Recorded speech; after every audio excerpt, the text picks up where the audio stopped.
రాను రాను social media విశ్వరూపం కనిపిస్తుంది. ఇది ఇప్పుడు సినిమాల చయాపజయాలను కూడా శాసిస్తోంది. సినిమా యునానిమస్ హిట్ అయితేనే సరే, అలా కాకుండా అరకొర ఊపిరితో ఉంటే సోషల్ మీడియా దాన్ని నిర్దాక్షిణ్యంగా చంపేస్తుంది.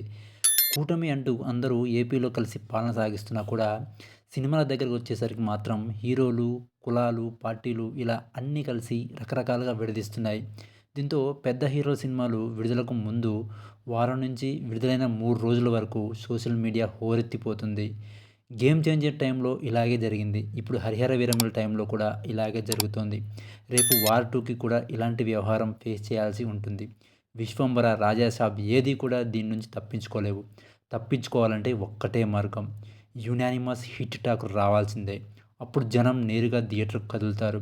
ఈ సోషల్ మీడియా గట్రాలు అంతగా పట్టించుకోరు. అలా కాకుండా సినిమా అటు ఇటు కాకుండా ఉంటే మాత్రం తొక్కేయడం ఖాయం. కంటెంట్ ఉన్న సినిమాలు తీయకపోతే ఇంకా రాను రాను సోషల్ మీడియా, యూట్యూబ్ రివ్యూలు చదివి విని ప్రేక్షక దేవుళ్ళు థియేటర్లకు రావడం మానేయడం తథ్యం.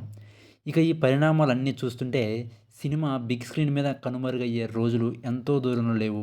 ఇంకా సిల్వర్ స్క్రీన్ అని అనడం మానేసి ఓటీటీ స్క్రీన్‌లో ఈ సినిమా అద్భుతంగా చూశారు, దీనికి ఎక్కువ వ్యూస్ వచ్చాయి, ఇది టాప్‌లో ఉంది అని చెప్పుకోవాల్సొస్తుందేమో. కాలం మారుతోంది, టెక్నాలజీ మారుతోంది, ప్రేక్షకుల అభిరుచులు మారుతున్నాయి. కానీ వైవిధ్యమైన కథలే సినిమాలుగా రావడం లేదు. దీనిపై మీరేమంటారో కామెంట్ చేయండి.